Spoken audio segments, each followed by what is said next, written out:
So thank you everybody for coming. My name is Daniel Redmond. I'm the president of the ASHRAE Ottawa-Valley chapter. This is the ASHRAE meeting. If you are here for the CSA thing, you'll want to go next door. Welcome to our October meeting, our second meeting of the year. We're excited to, we're trying to do a couple of pretty interesting things tonight. One, we are going to be focusing on research promotion tonight. The theme is research. We are gearing up for a fantastic donor recognition night led by Aaron Dobson. Following that, we will have Liam O'Brien come up to the stage to delight us with the need, the why we actually want to design buildings for people. Because it's the people that matter, right? So anyhow, first I'd like to introduce to everybody the members of the board and the executive. So if you could please stand when I call your name. Jacob Huff, Board of Governors. Chris Brawley, Board of Governors. Celine Barrow, Board of Governors. Peter Shawwood, Board of Governors. And I'm going to say absent. Joe Del Val, Board of Governors. Our Secretary, Adrienne Matani. Our Treasurer, Adam Moons. Aaron Dobson is our President-elect. I myself am your President, and Adam Graham is the past President, but Adam took it upon himself to not be with us tonight. At this point, I'm going to call upon Adrienne Matani to introduce the guests.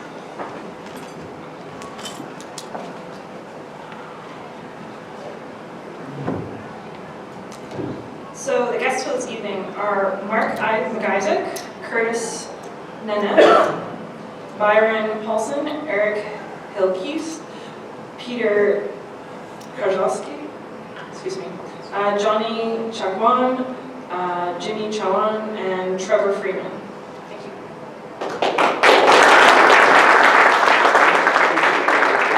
Thank you very much, Adrienne. And now I'm going to call upon Andrew Brown to talk about membership and introduce the new members. He's sick. And he's sick. So I'm going to call upon this fine gentleman to introduce the new member. I'm just teasing. I'm just teasing. That would be fun though, wouldn't it? In that case, I'm going to switch gears. I'm going to call upon Elizabeth Primo to talk about student activities. Hi everybody, so my name is Liz Primo and I'm the Student Activities Chair for our chapter. I just have a couple exciting things coming up for student activities that I want to share with you guys. First, we're going to have a group from Earl of March High School visit the Modern Niagara shop. We're also working on a student branch at Queen's, which will be really exciting because we haven't reached for Kingston yet. And we also have a group doing the design competition at Algonquin again this year, and Chris Frawley is mentoring them. If you're interested in getting involved in any of these activities, just reach out to me. Thank you.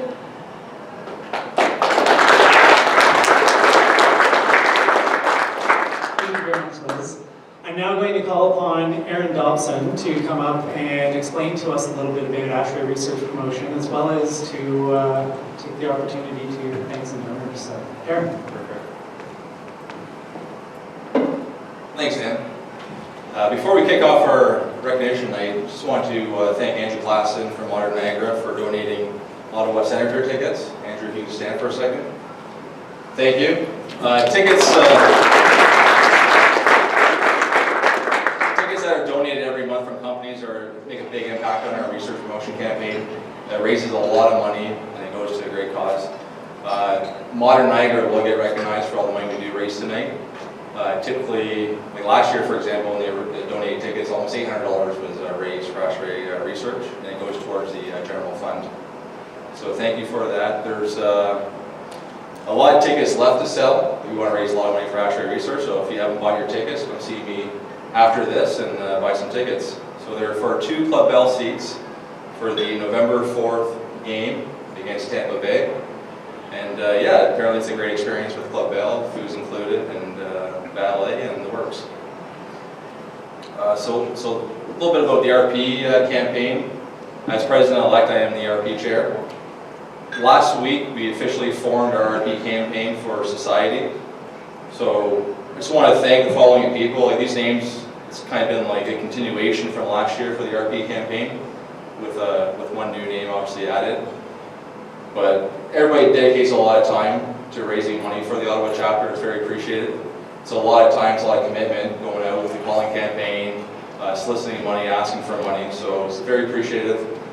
We do raise money. It goes to a great cause. It goes to the scholarship general fund. So it basically helps fund general scholarships for ASHRAE Society. Last year we did basically fund our society endowment fund for scholarships. So this year we will be awarding a $3,000 scholarship for a student in this region. It also helps with ASHRAE Learning Institute and also with the handbooks and everything associated obviously with young engineers at ASHRAE. So the campaign for this year consists of myself as campaign chair, Frank Ban, Rob Lefebvre, Mike Swain, Abby Saunders, Adam Graham, Dan Redmond, and George Romari. So I just want to thank them for their commitment this year, and pretty soon we will be making a lot of phone calls and calling out to our donors, past and present donors, and soliciting for money for our research campaign.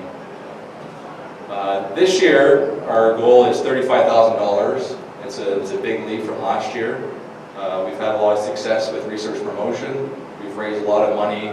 We're kind of looked at as almost like a leader in raising research money, basically in North America and across the world. Last year alone, we were top 3 for ASHRAE research donations. So that's basically had to do with the Ottawa-Valley for donating all this research money.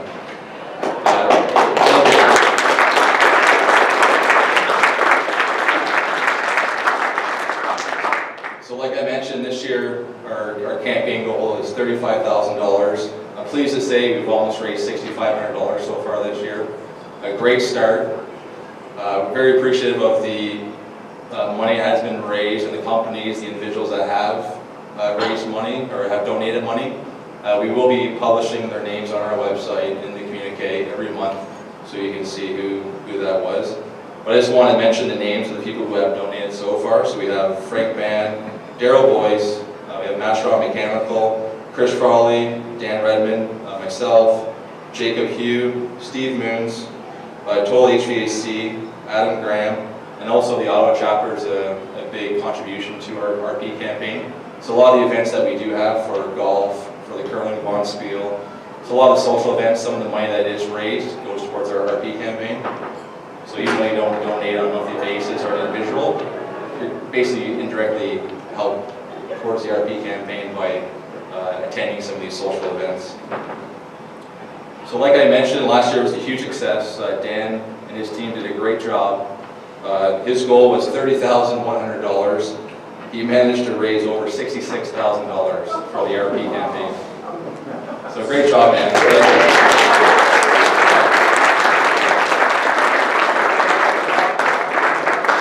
It's kind of the reason for the 8% increase for our chapter this year, because Dan did so well. So thank you.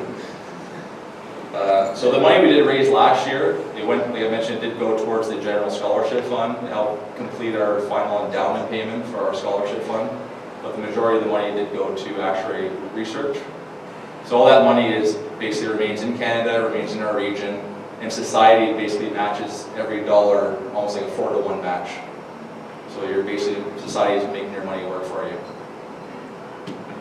So with that said, I just want to recognize a lot of the company and individuals, and Dan's going to help me out.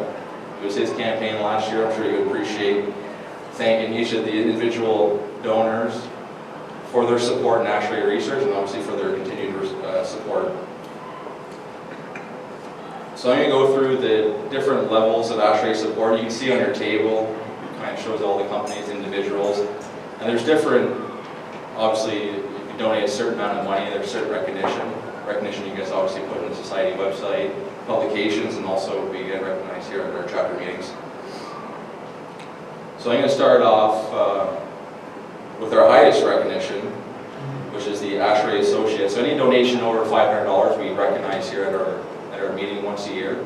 Any donation under $500, typically recognition is sent out on behalf of society directly to the individual or company.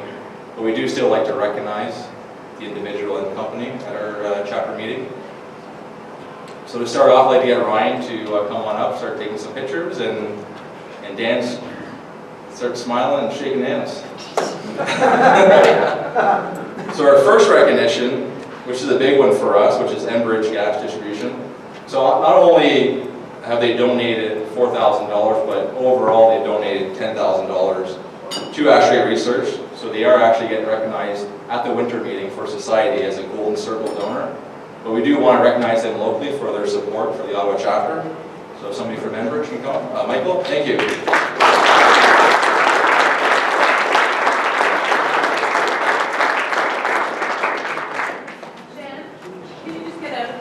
Oh, terrible. Terrible. Well, Yes, yes, we need another picture because I watched that. I pushed you into the light. I like that picture. Don't go with the light. So part of the ASHRAE Associate Recognition, you get a gold coin, and it's for donations between $2,500 and $4,999. So thank you. We also have Victala Company of Canada. Not sure if anybody's here today. We will get all the recognition out to each individual company. So thank you. We have Long Hill Energy. We have James here. Yeah. There we go. Thank you.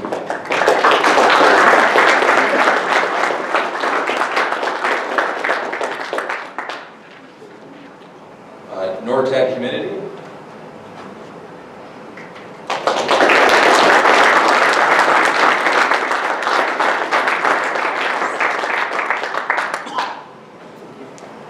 Our next category is the major donor for silver. So that's a donation between $1,000 and $2,499.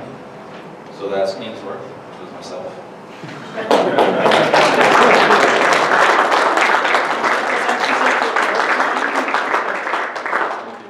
very much. We have Hydro Ottawa. Trevor.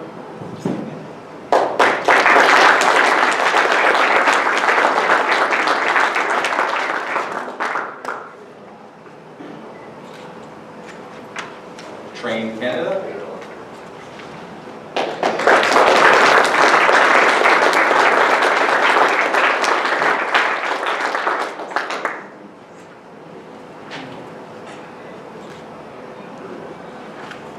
Good Key Weedmark and Associates.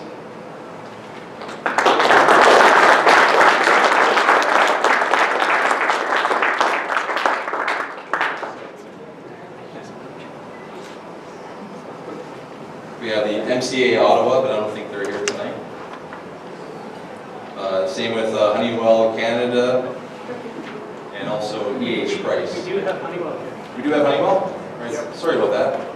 Thank you.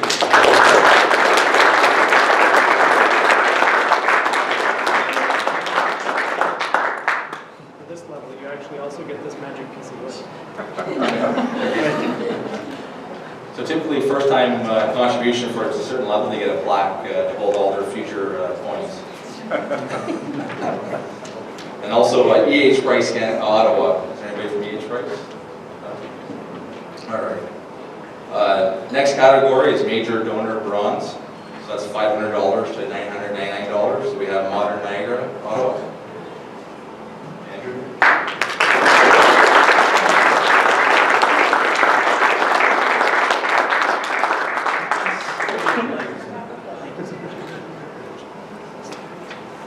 Total HVAC.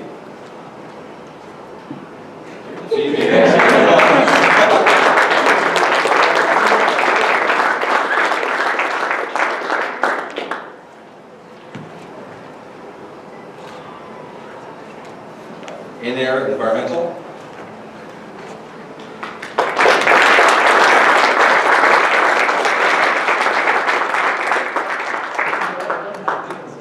Ready to read the other side.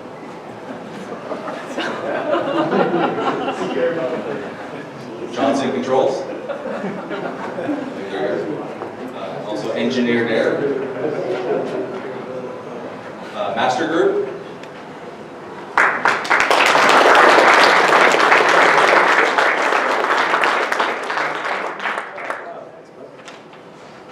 Thank you. Do this, how is it in some? Walmart Ventilation.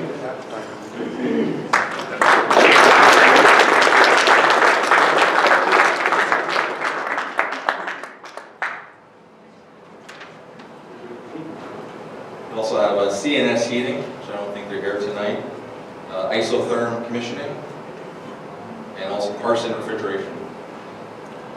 Thank you for the major donor bronze sponsors. For major donor antique, so that's between $250 donation to $499. So we have Dilfo Mechanical, RJ McKee Engineering, Optimum Mechanical Services, JP2G Consultants,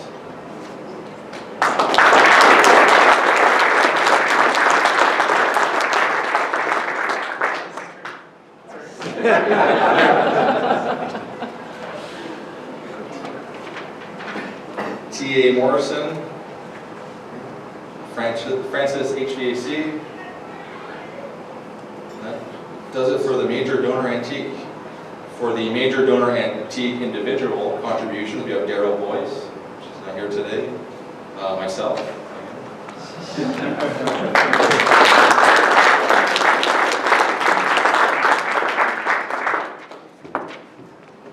And also Dan Redmond. Shake your own head.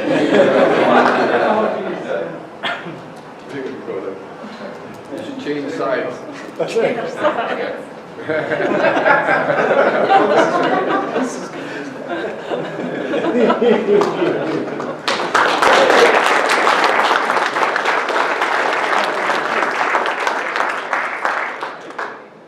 And also, honorable mention, there's, with ASHRAE Society, they consider corporate recognition as $250 and above, but we do appreciate all of our corporate sponsorships and donations.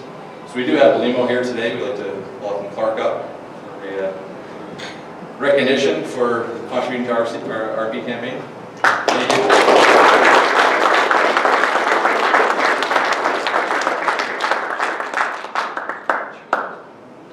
There's also Aerodynamics and Associates and TP Crawford.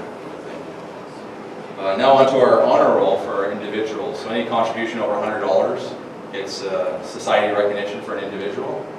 So we have Abby Saunders, she's here today. Chris Crawley.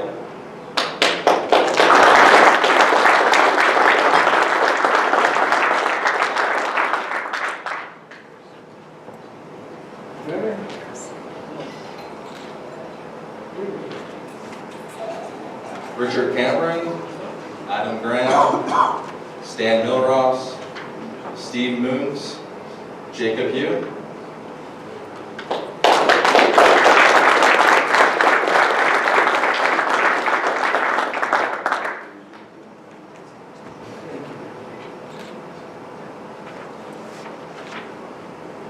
The next one, Ryan Dickinson can do a selfie of himself. Can you help with that one? Well, Yeah. we can't take your picture. Oh. Thank you.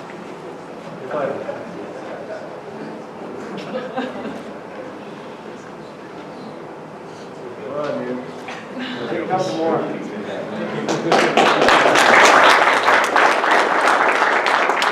Adrian Matani.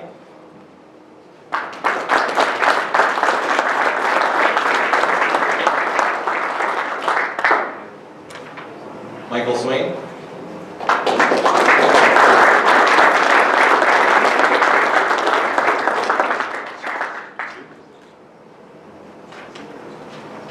Chris Fudge. Adam Moons.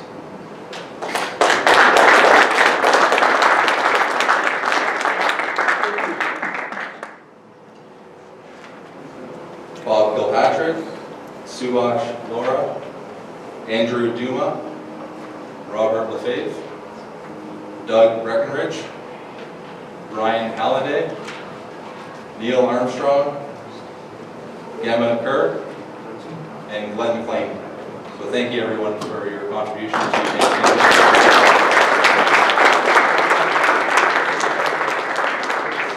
One thing to mention is a lot of the names you see here are board members and also executive members. So we also get potential PAOE points for achieving full circle plus. So when we do have something on the executive and something on the board, there's a commitment to donate to ASHRAE research, minimum $100 for recognition. So that helps out with our PAOE points. Then again, it goes towards Dan's presidential year. So thank you to everyone.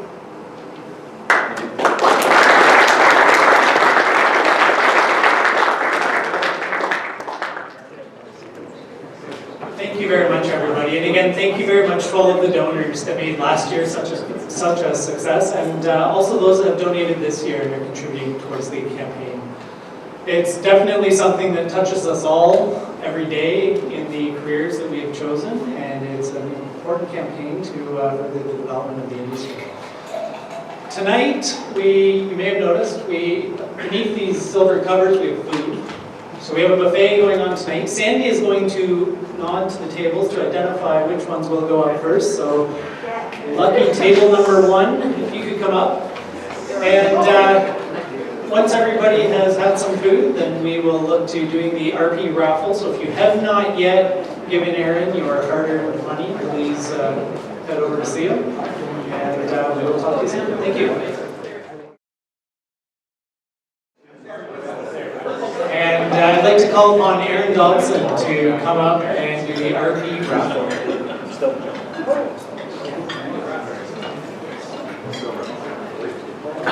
Everybody have their tickets?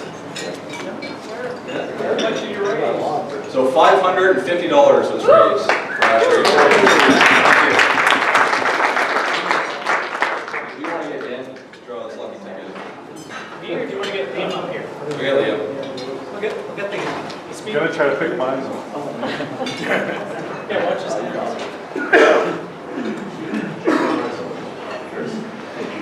Last 3 digits, 014.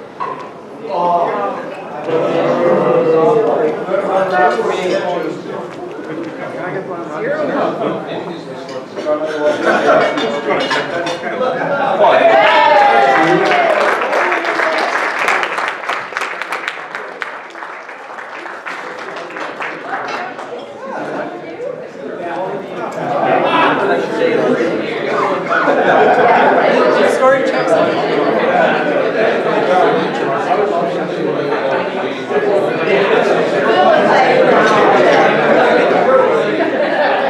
So thank you very much to everybody who donated, and congratulations again to Mike Swain for winning the tickets.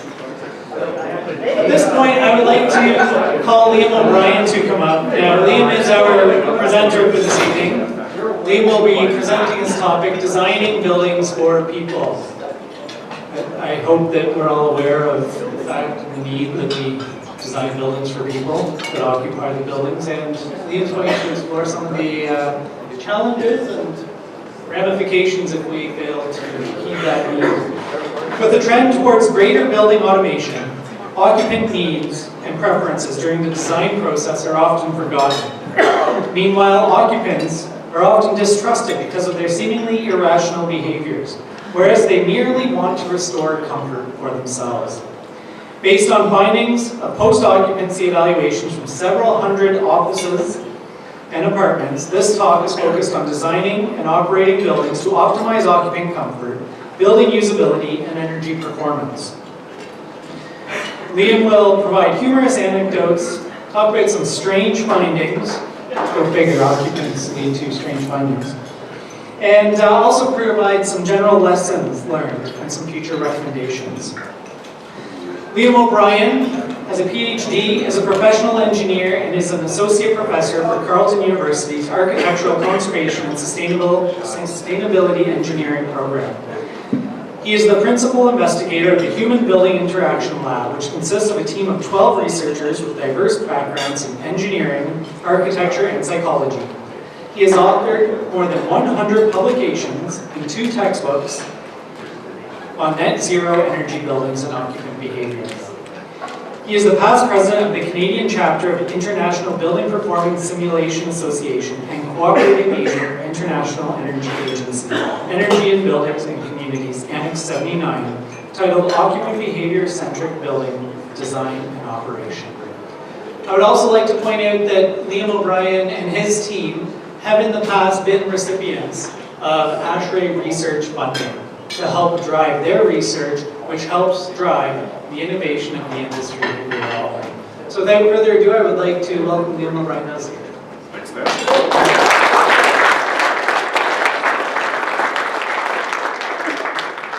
So thanks everyone for coming, because I'll forget otherwise. It is worth repeating what Dan just said. We have benefited a lot from ASHRAE research funding. I would think on the order of $100,000. And that didn't go to me, unfortunately. That went to my students. And so a lot of my students have won the $10,000 graduate scholarship. And 2 of them have become professors since, so it's really important. Anyway, designing buildings for people, what a concept. Eh? So my name's Liam O'Brien, as you heard, and my goal tonight is just to kind of enlighten you and maybe inspire you. And I'm going to talk about all sorts of topics related to people and buildings.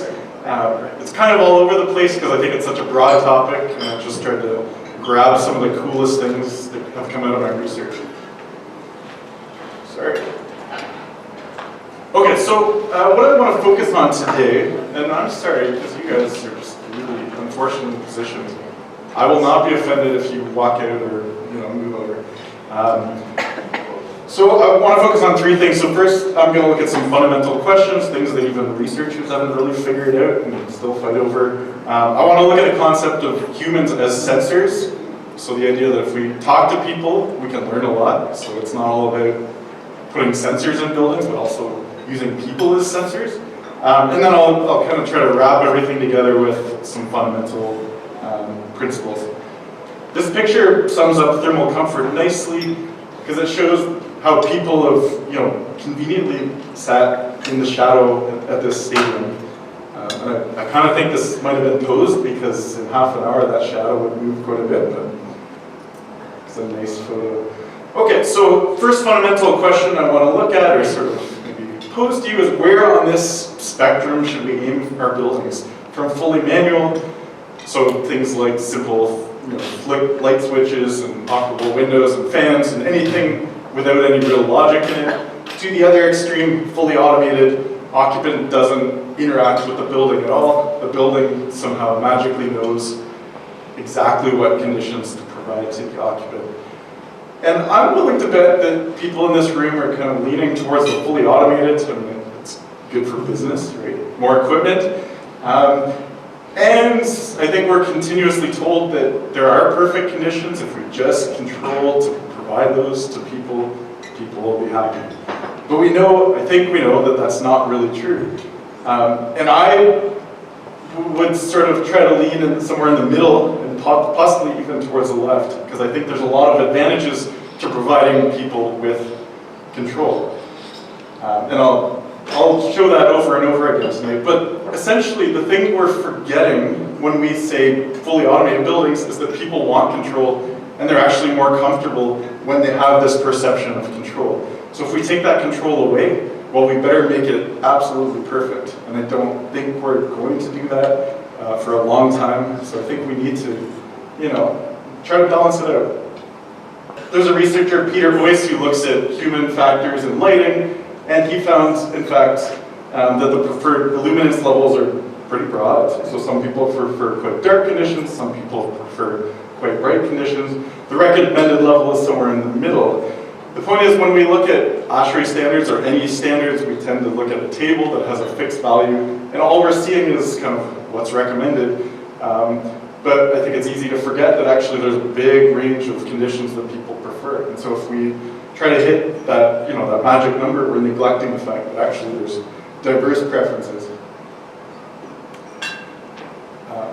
How many people have heard of the adaptive thermal comfort model? Okay, I think that's because we're in Ottawa, and it's a little less applicable. So this model is an alternative path in ASHRAE 55, which tells you thermal comfort conditions and governs thermal comfort requirements for buildings. It's completely different than what most people are used to, which says, provide a very fixed temperature. The adaptive thermal comfort model says the preferred or the optimal indoor temperature is actually a function of outdoor temperature, which is pretty weird if you think about it. And part of that can be explained by the fact that in the summer, it's warmer outside. People dress accordingly, they can tolerate warmer temperatures. In the winter, it's the opposite. There's also some psychological and sort of physiological adaptations. But I think the important thing to recognize here is that if we provide people with control, they have a wider tolerance for temperature. So you're only allowed to use this if you have a naturally ventilated building. And then naturally, eventually, the building is not a building with operable windows. It's a building with no mechanical cooling whatsoever, and a design intent to have operable windows as part of the design to allow fresh air and cooler air in. Even if the absolute results of this model, which is completely valid, are not always applicable to Ottawa, the idea of provide people with more control and their range for preferred conditions improves, widens, I think is really profound. So this is supposedly the most intelligent building in the world. This is in the Netherlands. And there's lots and lots of media on intelligent buildings, but I thought it was interesting that one author came up with some small problems with this building. One of the things that, I'll just pick on one in the interest of time, but this building allows the occupants to book office spaces, and when they do, it automatically gives them a parking space near the building. So guess what? People were booking office spaces just to get, or meeting spaces just to get parking spaces near the building. So the other one of the other big fundamental questions I'm going to look at is the notion of indoor environmental quality. So right now we have standards, so ASHRAE kind of governs indoor air quality and thermal comfort, and standard 62 and 55. And then there's these other two domains in indoor environmental quality, acoustic comfort and visual comfort, that are governed by other standards. But I think what's not recognized in practice, and even for the most part in research, is that all these intersect, and there's really tight relationships between all of them. So for instance, we know that if people are really warm, they'd like darker conditions. But there's also a lot of trade-offs in design and operation. So for example, a lot of green buildings, if you look at post-occupancy evaluations, they don't score very well in acoustics. And I think the reason for that is if you want to have good indoor air quality, provide lots of air movement, and you want good visual comfort, and you want daylight to get deep into the space, acoustic comfort's going to suffer, because now you have these big open spaces where sound travels easily. But what if you want to solve that by putting in carpeting to absorb some of the sound? Well, now we have indoor air quality problems, potentially, because we have off-gassing from the carpets. The carpets get dustier, they're harder to clean. So all these things are really linked together, and I think that's something that industry and standards need to work on. And then what's kind of interesting is that the WELL standard. How many people have heard of the WELL standard? I'm just so surprised, okay. So if you're not familiar with the WELL standard, this is like LEED for human health and happiness in buildings. And just like we criticize LEED for giving points for bike racks, it's pretty easy to poke holes in the WELL standard. For example, if the employees in a building don't have to take red-eye flights, then you get a point for that. So there's all sorts of things that are not even building related. But on top of these kind of classical IEQ measures, they also look at water quality and mind and nourishment and fitness. And there's things like if everyone is sitting within 30 meters of a water fountain, you get a point. If there's a stairwell that has artwork or music or daylight, you get a point.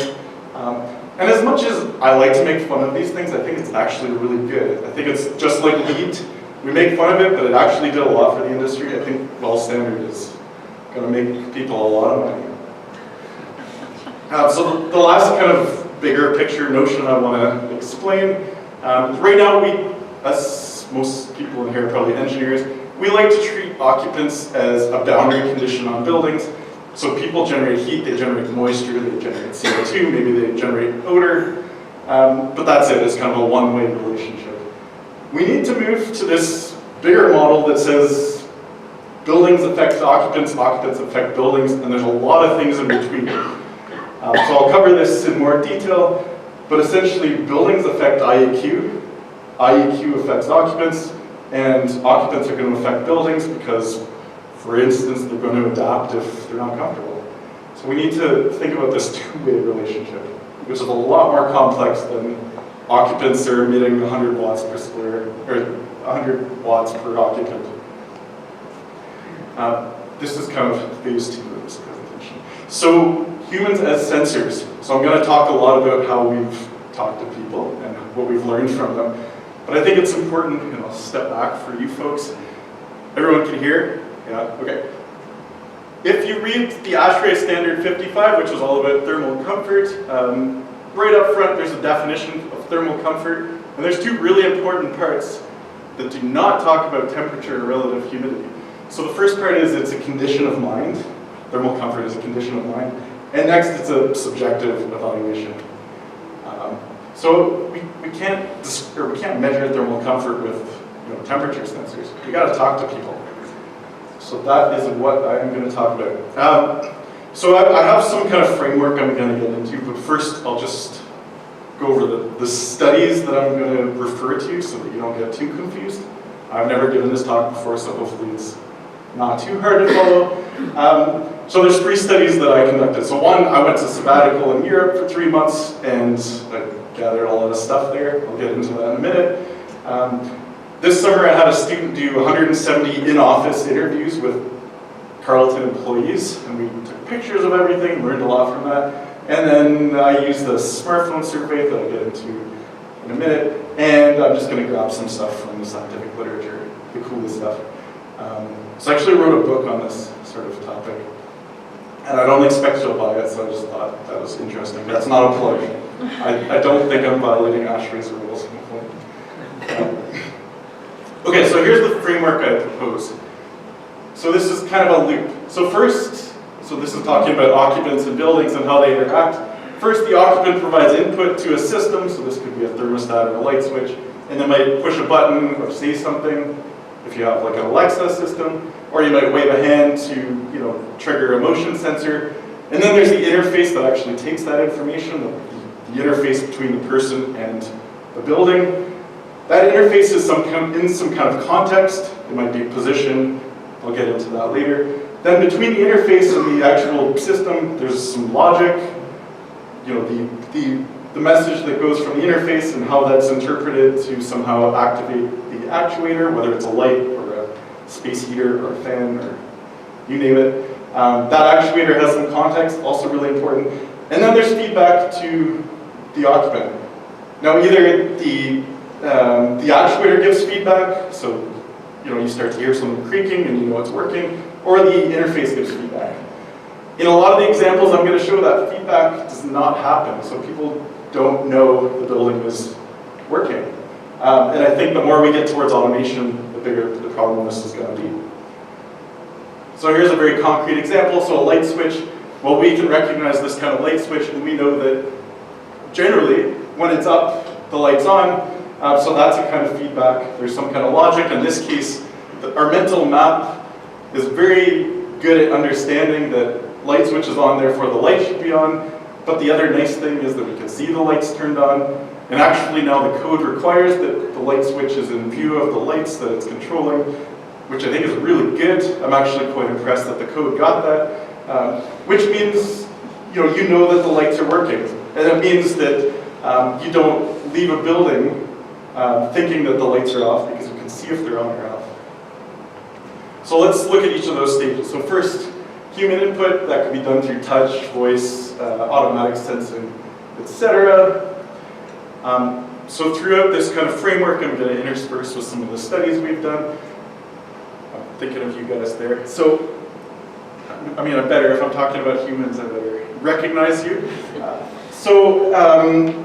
This study of 170 Carleton employees, we asked them, would you be willing to use a mobile app, like a smartphone app, as your main interface with the building? And I was shocked that over 3/4 of people said yes, they would. So one of our industry partners wanted to know whether they would. And I'm completely surprised, because we have a lot of old professors. And a lot of the people who said they wouldn't be willing don't have a smartphone, or they're worried that they might forget a smartphone at home. Imagine forgetting your smartphone at home. I don't know how many people do that, and then you can't turn on the lights. That's a big deal, if you ask me. We asked a similar question about whether people would be willing to have voice-activated systems. That is really not popular, so kind of the inverse result. And the main reason people said that is because they don't want all their neighbors hearing, you're yelling, lights on, you're clapping, lights on, and then that disturbs everyone. So I think that's understandable. But I was surprised at the first result. Interface design, I think it's so overlooked at Carleton and many other places. We have programs that are focused on industrial design, but somehow these people don't seem to necessarily work for the manufacturers. Maybe I'm gonna put my foot in my butt multiple times here, but, or in my mouth rather. Yeah, it's been a long day. So some really key traits of interfaces that I think are missed a lot. So first one, consistent with convention. So we get used to a certain interface, and then we expect that, and if we don't have that, we don't know how to use it. I have lots of examples. And the next one's called natural mapping. This is like a textbook issue in human factors work, and it's a big problem in buildings. So the classic example that you'd see in a human factors course says, if you have burners, don't put your knobs like this so that you can't figure out which one adjusts which burner. But the number of times I see that in buildings is astonishing. So before I went to Europe, I watched a TED Talk, and there was this guy that said something really profound, at least to me, which is that new users are the ones that find bugs. And in buildings, because we occupy buildings a lot, and kind of the same buildings in our everyday life, we sort of become a bit complacent to some of the issues. But I realized when I went to Europe, I would be really receptive to problems because I'm in a new country, new culture, systems I'm not familiar with. And so I tried to make a mental note of all the problems. So some of the photos I'm going to show are about that. Why is there an apple here? Because this guy used the example that when you first eat an apple and you have to peel that sticker off, it's really annoying. And you're trying to flick it off your fingers, trying to get it off. It's so sticky. And then after a while, you just accept. It is what it is. So sure enough, the kitchen I had in Germany had that exact problem. And I can tell you this is a big issue. So I would turn on a burner, and then you kind of drizzle a little water over each burner to see which one's heated up after a while. Or you touch it, but just like what you teach your kids to do. Another example, this one's a little bit more obscure. This is it's hard to tell, this is a switch outside of my room, so I was in some kind of residence. And for 2 weeks, I was really scared to push this button, because to me, if there's a button outside of a door where someone lives, that's a doorbell. And I did not want to be pushing these buttons that might, who knows, ring a bell or something. It turns out that it was a light that was on a timer, about a 2-minute timer, so that you could go down the hall. So this was the light switch to turn on the hall lights. And it took me a long time to figure that out. And so I would use my cell phone flashlight to try to run down the hall in the dark. Here's a study, not mine, but I really like it. There's this guy that did a paper called Folk Labeling, and he collected all sorts of photos where people had labeled interfaces to sort of explain how to use them. And I think this is just absolutely ridiculous. So this one light switch, I mean, it's amazing. They fit so many functions into it, but you can tap and hold and slide and all sorts of things. But the fact that we need this kind of signage is absurd. Another study by the same guy that I think is pretty cool, he did something called crowdsourcing, where he collected data from lots of people. In this case, he asked them how they use their programmable thermostats, but he also asked them to take a photo of their home thermostat. And then you can't really see, but it says hold here. Hold means it's kind of been overridden. He asked them if they use programmable features. Many, many people said yes. The photo said they're lying. So there's lots of research that says these programmable thermostats are not necessarily associated with energy savings, because people don't know how to use them. So in theory, it saves energy. But my understanding is Energy Star has stopped rewarding thermostats that have programmable features. Here's just another example where operator thought they knew better than the occupant. Occupant said, no, I know better than you. And I actually saw a photo like this, and I didn't want to violate copyright, so I had to pose this in a public space, and the number of weird looks I got is quite something. So one of my messages today is I think people actually know how to save energy, and I think there's some operators out there, I don't know, David, correct me if I'm wrong, there's a tendency to assume that occupants want to waste a lot of energy, or at least they don't really care. We can talk about that later. But we did a study where we measured temperature in sub-metered and bulk metered apartments. So in the sub-metered apartments, people pay for their heating energy.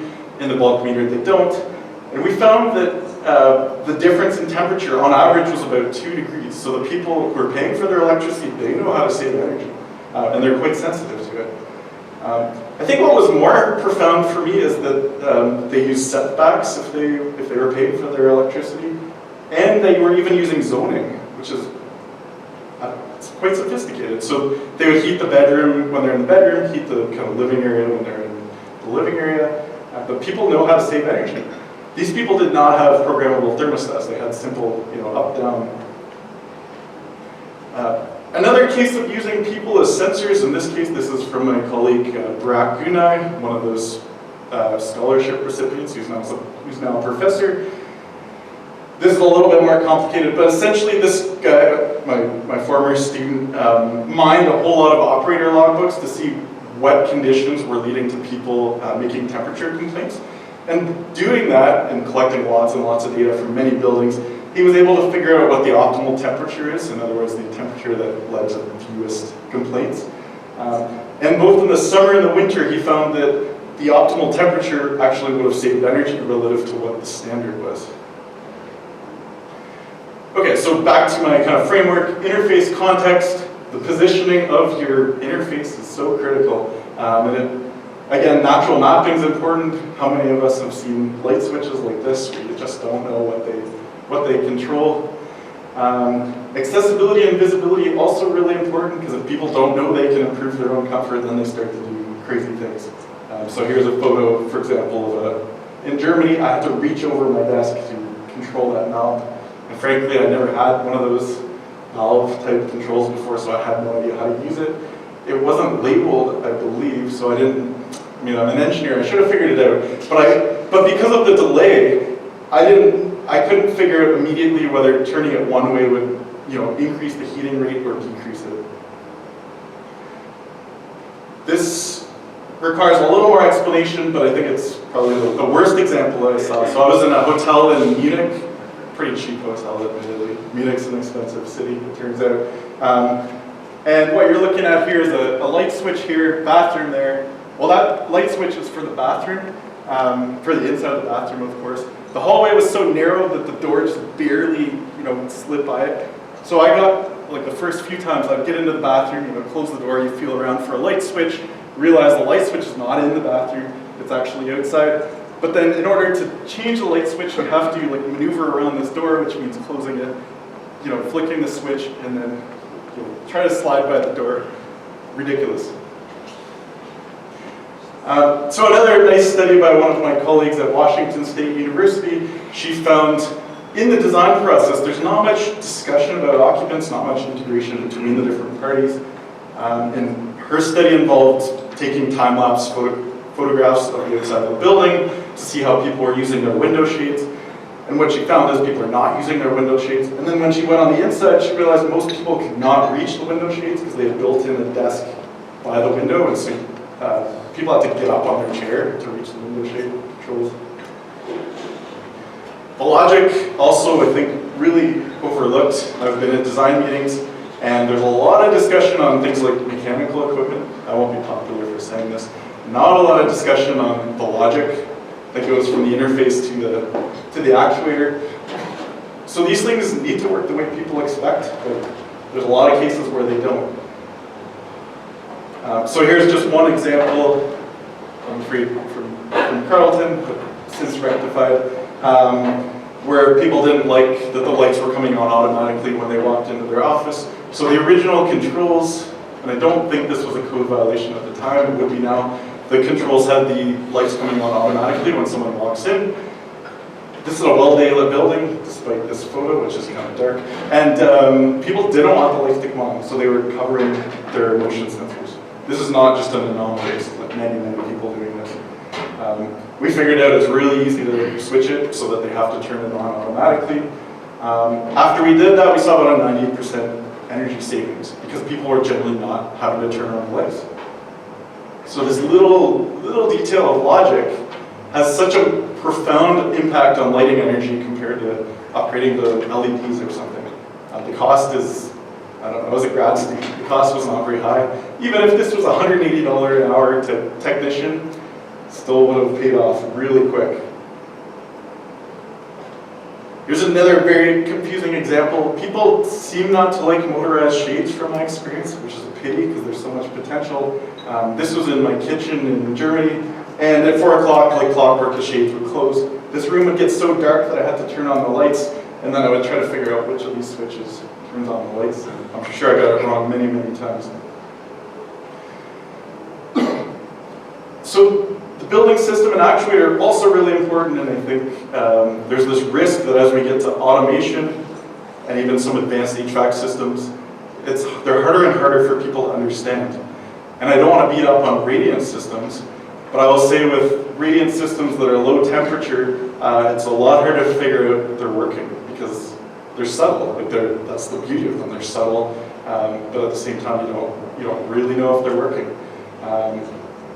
Even in my office, there's no feedback to me that says if I change the thermostat value that something's happening. And frankly, it might not be happening. I don't really know. So from this study of 170 offices at Carleton, one of the most shocking things to me was the number of people that had plugged in space heaters, fans, you name it, stuff that uses energy. More shocking, to me at least, I guess I'm really naive, a lot of these heaters were being used in the summer because people were trying to compensate for overcooled offices. That's not a criticism towards them. I mean, people are sensitive. But this graph just shows some typical buildings, and for fans and space heaters, between 30 and 60% of people owned them and had them plugged in and were using them. Building actuator context. I think this one's also profoundly important because as we get centralized and automated systems, our zones tend to get bigger from my experience. So the amount of space we're controlling with one kind of decision gets bigger. That means it's affecting a lot of people. And so if you've ever worked in an open plan office, I don't know if I have, but I'm very privileged to have a private office. But I think many of us have experienced a situation where everyone starts staring at you. You open a window, turn on a light, everyone stares, and that doesn't feel good. And there's quite a bit of evidence to say that people use adaptive systems less. Generally, they would rather cope a little bit with discomfort than make themselves more comfortable, and I think that's a pity. So I did this other study because I found there's a risk in sending grad students into people's houses to collect data or to interview them. And that's a real risk, and my students have seen some strange things in people's houses. They didn't get hurt. Anyway, I had this idea, what if I start collecting data using smartphones? So I did a survey where I asked people to take pictures of their lights and their thermostats and their blinds and all sorts of comfort-related interfaces so I could try to understand it, and this is kind of a way of crowdsourcing, I suppose. And there's tons and tons of results from that, and I'm just going to highlight one. So this is a little bit obscure, so bear with me. So each one of these red dots represents one or more people that participated in this study. And along the bottom of this graph is the distance that people had to walk to move to get to their window shade. And this vertical axis is their kind of self-reported ability to decrease daylight, presumably using window shades. And what I wanted to show is that there might be a correlation to them. So if you can reach it more easily, it's easier to decrease daylight. And this worked pretty well for window shades. And there were some outliers, and one of the big outliers was a guy, contrast is a bit hard to see, but this guy could reach from just standing up his window shade, but he had to reach around these computer monitors. So he rated his ability to decrease daylight as not that good even though it's close. I did the same thing with overhead lights, and so again, each dot represents one or more people, and these photos are corresponding to those people. There's a lot going on there, I appreciate that. The relationship is very different here. It basically, whether someone can reach a light switch from their seated position or they have to walk more than 3 steps, they reported pretty similar, on average, ability to increase lighting. And I think that's because there's this real fear, and a lot of people said it, that if they change lighting levels in a space, it's going to affect lots of people, that's going to be annoying, and so there's this tendency to just let things be and tolerate it. And there's usually big energy implications on that. Feedback, also super important. The feedback to people, so that people know that what they did is actually having a real impact, is so critical to comfort, because as soon as you get that signal, then you can just relax and forget about it. And if you think about just about every facet of our lives, we've become, I think, pretty spoiled, because every system pretty much tells us exactly when stuff's going to be there. I don't think I've ever used this app, but I guess Domino's will tell you like where your pizza is, you know, in the oven, being delivered, etc. But we're not doing this in buildings, and if you think about a lot of systems in buildings, they're very slow to respond. I mean, there's thermal mass in buildings. Temperature could take a couple hours to change, especially if you show up, you know, in the middle of a weekend. But our buildings aren't really telling us when to expect comfort to be restored. I did notice there's an exception to that. This Nest thermostat apparently tells you how long to reach temperature. That's pretty cool. I haven't seen that in commercial products. We're trying to do this at Carleton. We're trying to use a model to predict, like a thermal model, to predict how long it will take the temperature to get to a certain level, and then we're going to tell people how long that takes.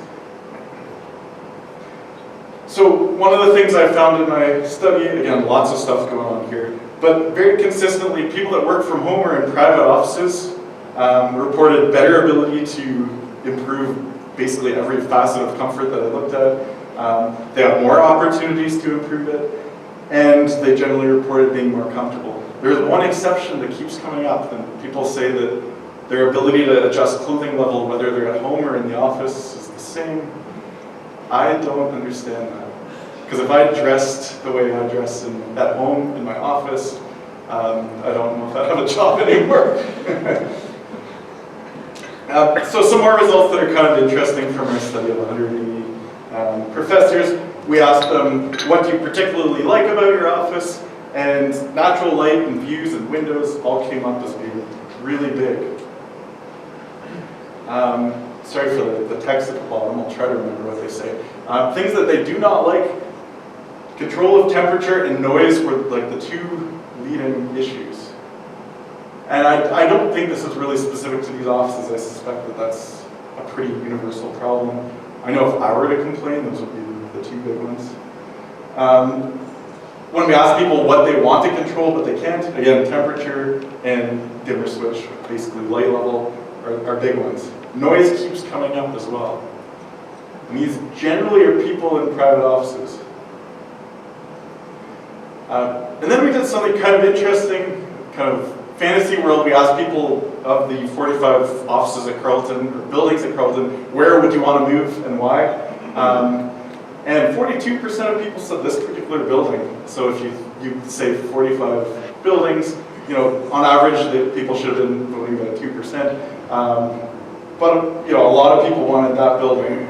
And some of the reasons: it has views, it is a beautiful building, it looks over the river, it's new, will stay new forever, natural light, cleanliness, operable windows, and proximity to food. There's a Tim Hortons. So a lot of the studies I showed before involved taking data from sensors. But what if you have a building and you want to understand people in it, but they're sort of irregular occupants? So we were given a very open-ended problem from an industry partner. He said, we want to understand comfort in this gymnastics facility. And we didn't really know what to do because we didn't want to, harass these people, and some of them are kids, and ethics with kids is challenging. So what we did is we put up these, again, it's kind of hard to see, but these like voting machines. And so if you've been in a bathroom sometimes or in an airport, they tell you to rate your experience. I found some devices with a 5-point scale. And by the way, I don't know if I'd be touching buttons in a bathroom, but in this case, it's probably perfectly good. So we asked people about their thermal comfort and indoor air quality. And so we asked them to vote, and at the same time, we were able to grab the thermal and relative humidity conditions. And everyone likes psychrometric charts, right? So each point on here represents one vote. And so we were able to at least look at the average tendencies. So this was the average condition associated with conditions being too cool, and this was the average with it being too warm. And actually the spread's not that big, but the results kind of make sense. Lots of people complaining it's too cold down here and too hot up here. Frankly, I can't believe that people are doing gymnastics in 22 degrees. I think I'd want it to be down here. But these are kids. There's not a lot of research on preferred thermal conditions for kids in gymnastics. So this is just one example where a facilities manager, for example, could understand comfort in a very cost-effective, non-intrusive way. A slightly different way of looking at things, again, brilliant work by Brad Kunai. I won't take credit, he did this after I graduated him. He text mined work order logs. So I don't know how many records, I think it was 10,000 work orders from multiple years for all the Carleton buildings. And he wanted to understand what are the common complaints and work orders. And he did tons more work than this, but one of the more interesting results was that there was a pretty strong correlation between the intensity of work orders and the energy use intensity. In other words, more complaints, more issues, more energy. I was kind of shocked and horrified to see there's 1,000 kilowatt hours per square meter, but that's probably a small lab building or something. So just a couple little snippets before I sit down. But one of the things I'm working on right now, and it's good to see folks from NRC, is looking at how the code deals with occupants. And this is just one example of many studies we've done. But I had this hypothesis, I think it's been somewhat rectified, that the code does not reward buildings that adapt well to variable occupancy. And so what I mean by that is many buildings have low occupancy, but the question is, does the building deliver less fresh air? Does it deliver lighting just to where people are? Is it good at having thermal zones with variable set points and trying to deliver comfort just to the occupied zones? I didn't think so, and now I have some simulation results to back this up. So imagine, this will take some imagination, an infinitely large cubicle farm, or open plan office, whatever you want to call it, with all these square cubicles. And the design question we have is, how big should we make those lighting control zones? So if we had a lighting control zone for every single cubicle, then we'd have kind of optimal conditions. We could have the lights just on above people, and we're assuming no daylight in this space. And if we have one lighting control zone for everyone, then even if there's one person in there, the lights have to be on. That's at least our assumption. So, I sense this is an older computer. We may not see anything show up. You just really have to look. Yeah. And we're back to that imagination thing. That's right. Where do you click on it? Let me try. Because the hand actually... Otherwise, I will just use very descriptive language. There's a couple of videos there. With the mouse, can you go over one of the images? Yeah, because you have the hand. Try clicking. It's just not going to happen. Okay, let me be descriptive. So with full occupancy, so this was meant to be like a simulation of this giant, almost infinite work space. With full occupancy, you don't see much benefit in having small lighting control zones because the current schedules kind of assume the space is either empty or it's full, and there's a little bit of time in between.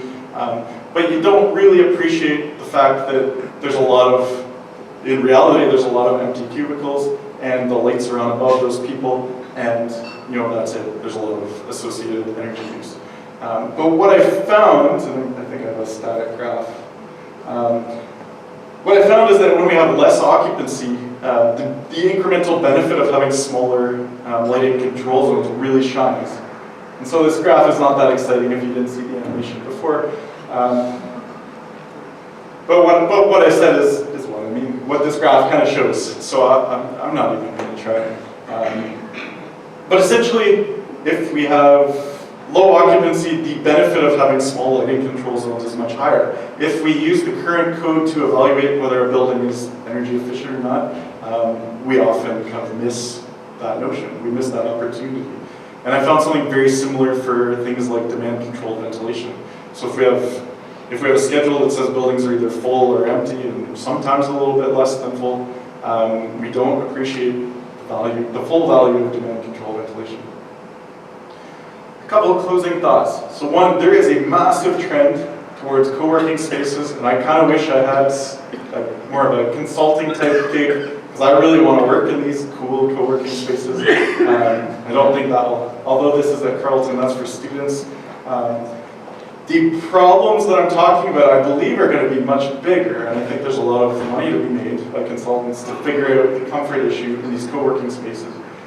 Because in co-working spaces, you're not familiar with the space, you're not familiar with the people. The negotiation between people to improve comfort gets a lot more awkward because you don't know the people, and so, well, you're either shy or you're an asshole and you just ignore other people's comfort. Either way, it's a big problem. One promising solution I see for this one, it's technological, which I'm sort of advocating against, but in this case I think it's pretty smart. We just have chairs that provide some thermal comfort, either heating or cooling. This is from UC Berkeley, and they've done a lot of field studies. They've found that these chairs are actually really good. Some of them are actively cooled, some of them just have a fan that kind of blows your back. Either way, really awesome. And they've actually, very relevant to ASHRAE, they've gotten this into the code, or at least it's in review, where you get some credit for having more personal controls. So you get, I think it's points or something, I don't know exactly, but you're given credit for having more personal controls, but those personal controls have to affect your comfort by half a PMV, which I guess is about 3 degrees.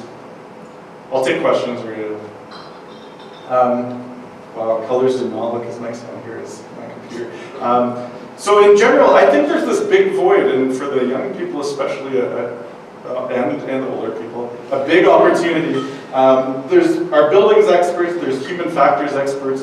The number of people that are straddling these two groups are very few. So the buildings people understand the physics of buildings and maybe comfort. The human factors people and industrial designers understand interfaces and what people expect and how to test different designs. But again, there's this big gap, and it's pretty clear in the buildings that I've been in. And I think this is a real opportunity. I hope well, to some extent, we'll address this, but I think there's a lot of room for improvement. Some general principles, take this as you will, but these are at least my recommendations. We need to evaluate design decisions based on IEQ. It can't all be about energy. And I think if we separate IEQ and energy, we're actually making a big mistake. Uncomfortable buildings are going to lead people to do crazy things. I think we need to aim to provide reasonably comfortable conditions. There's no such thing as a comfortable position, so to try to target that perfect, so-called perfect 22 or 500 lux doesn't make a lot of sense. So we should provide reasonable conditions, but then we need to provide those personalized controls so that people can adjust as they will within a reasonably comfortable condition. Choose controls default very carefully, just like the lighting case. If the default was to have the light go on when the occupant walks in, that would have used a lot more energy. Interface design and selection and context is so important, and I think it's largely neglected from my maybe narrow field of view. I think humans are the best sensors of comfort. We need to get better at talking to people so that we iterate and make buildings better. Because buildings are going to last 50 or 100 years, and if we get it wrong, that's a lot of time to have an uncomfortable building. And the last thing is, comfortable occupants are energy efficient occupants. You only drive people to do crazy energy inefficient things if they're really miserable, or they could just be reckless. So I guess this is a small plug, but not really. So the good news is there's lots of people internationally working on this topic. I'm leading a project called Occupant-Centric Building Design and Operation, and this is an international effort. And ASHRAE plays a really important role in this. This is our way of disseminating to code committees. So there's something called an MTG, which I think is multidisciplinary task group, which is like pre-technical committee, and it's entirely focused on occupant behavior. So these areas are making their way in, and there's people actively working on it. I have a nice big group of students without which I would not have much to present. Also worth noting, Carleton has a really big group of professors now working on buildings. I think that's quite exciting. I think because of that, Ottawa has sort of the biggest research focus of any university or any area in Canada. So we have a growing building engineering program. I'd like to acknowledge all of my sponsors, many of whom are maybe in this room. And thank you. I think we have time for a few questions. That's all.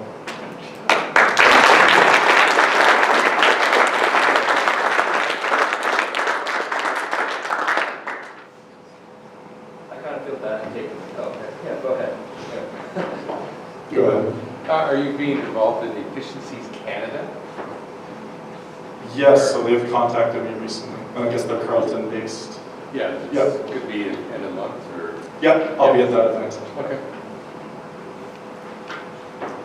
The question I had was about those cooling chairs, and you said they might be actively cooling beyond fans. Do they have like the garden hoses attached to them, so you've got some cooling water flowing through, or do you know how that works? I don't have a lot of insight about that. I don't think they'll have compressors on board. Seems unlikely. Yeah. So it's an excellent question. And of course, you don't want to be rolling over this hose, right? Yeah. I think there's some fundamental issues there that still need to be worked out. Like the researcher that's proposing that is largely saying, now we can keep conditions at 15 degrees or 30 degrees, right? Because people are on their chairs and they can compensate. But what if you have a standing desk or you want to leave your chair? Are we encouraging people to be couch potatoes by staying in their chair to stay comfortable? So there's some problems. Yes. So kind of in the same fashion as the chair, you had a lot of studies on lighting, but it all seemed to be focused on overhead lighting. It seems like the results would lend themselves to lower overhead lighting levels with task-oriented kind of lighting in each cubicle. Is that what you're seeing in your research? Yeah, absolutely. Yeah, and specifically at Carleton, we're seeing a lot of people who don't like the overhead lighting that they're provided with because they're fluorescent, so they're installing a lot of task lighting. We don't like that because it's harder to measure because it's not fed into BAS until our latest building where we thought to do that. But, yeah, we're seeing a lot of that. Yes, please. I guess if you are sort of validating those chairs, aren't you also kind of validating the person who brings in the 1,000-watt heater or the fan and puts it on the desk? Isn't that kind of the same direction? I don't think it is for a couple of reasons. So first off, you're delivering heating and cooling rate to the body, which I think is more effective. I mean, there's been some people, I think Avery Lovins or someone who said, like, why are we heating buildings? We should be heating or cooling people, not all the air that they're within. And I think as a result, it's much more efficient. I know that chair uses 14 watts. So frankly, I'm a little surprised that it has that much impact because that's probably equivalent to like putting a sweater on or something. But I also suspect that those plug-in heaters are not controlled very well, and so someone could leave for the weekend and it gets stuck on. I suspect the chair has some smarts, if there's no pressure on it, that it turns off or something. Yes. Sorry. I was just curious also with the research, so you had a lot of examples of your trip in Europe this past summer or whatever it was. And the one that stuck in my mind was the light switch outside and going down the hallway there. But I would wonder if everybody that grew up in that particular culture, recognize that, and is the same true with the dials on the stove, for example. So does that get taken into account, like in a place like Carleton, where you probably have professors from all over the world? Does that get impacted, or does that impact your research? Great. So that's totally a fair criticism, if I can. That certainly all the Germans they recognize that icon and stuff. In the case of the stove, though, I don't think there's any excuse for that kind of layout. There wasn't even like dots on the stove or anything or so? But they were painted on, so they're worn off. Yeah. I mean, they didn't even spend the money to put a little indentation or anything. That's it. Do you think people's preferences change if they're at work compared to at home? Definitely, I think people have much higher expectations at work because they don't have all these freedoms to, I keep saying, but take off clothing or add clothing. At home you can be anywhere in the space. You can go near a window, you can go to a cozy corner, you can take a bath. You don't have all those options at work. So I think that's one of the big things. You mentioned a lot of kind of surveys you've conducted and data you collected in Carleton. Do you have any plans to replicate or expand that to other campuses or office? We've done, so the smartphone study I did actually was across Canada. I don't even know where it was. It wasn't in government buildings because apparently you're not allowed to take pictures in government buildings. We've done a lot of studies in apartments and condos in Toronto and Ottawa.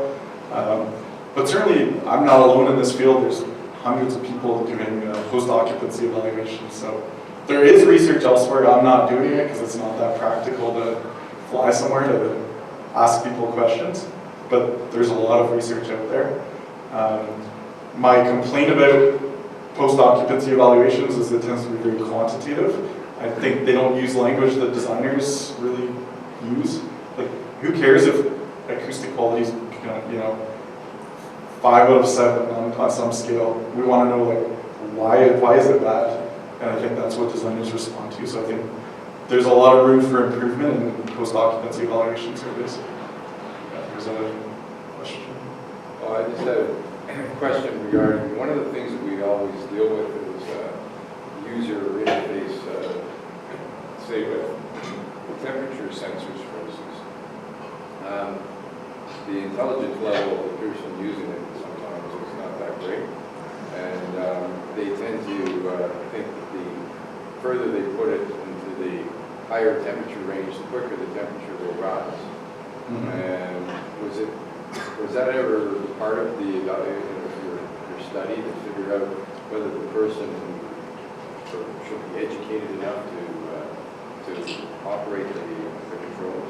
Right. So I don't like to blame occupants. I think designers of all sorts, or engineers or architects, need to target the people that they're serving. So I think, yeah, there are big energy literacy problems. And one of the studies I showed that I didn't do found that that's a very common understanding. Crank the thermostat to make it work faster. I think ideally we need to provide that feedback through the interface. Not easy for sure, but I don't think we can blame the people. I think this needs to be a design solution. And the idea of having a big manual to explain how to use a light switch or thermostat, I think is a bit ridiculous. I mean, how many people actually read the instructions for their car? I guess over time we figured it out. But we're engineers here, so not typical. Yeah. Do you feel the buildings in Europe, your time in Europe, are more comfortable than here in North America, or?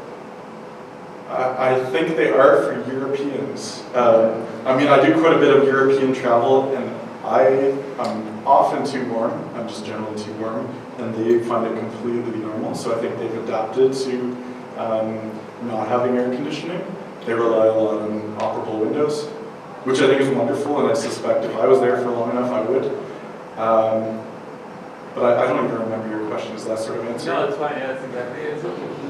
But when Europeans and Asians come here, because I host some conferences, they're usually too cold, like much too cold.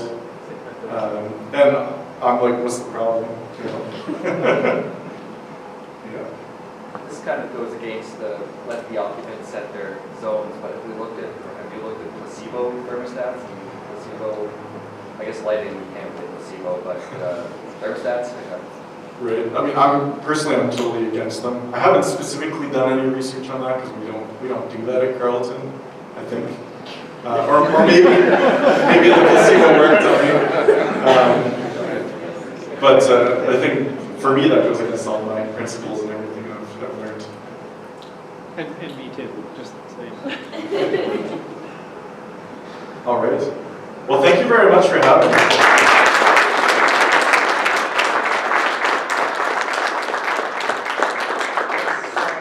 To my knowledge, we don't actually have any placebos except alcohol. That's how that works. Thank you very much. Once again, if everyone could just give me a round of applause for coming.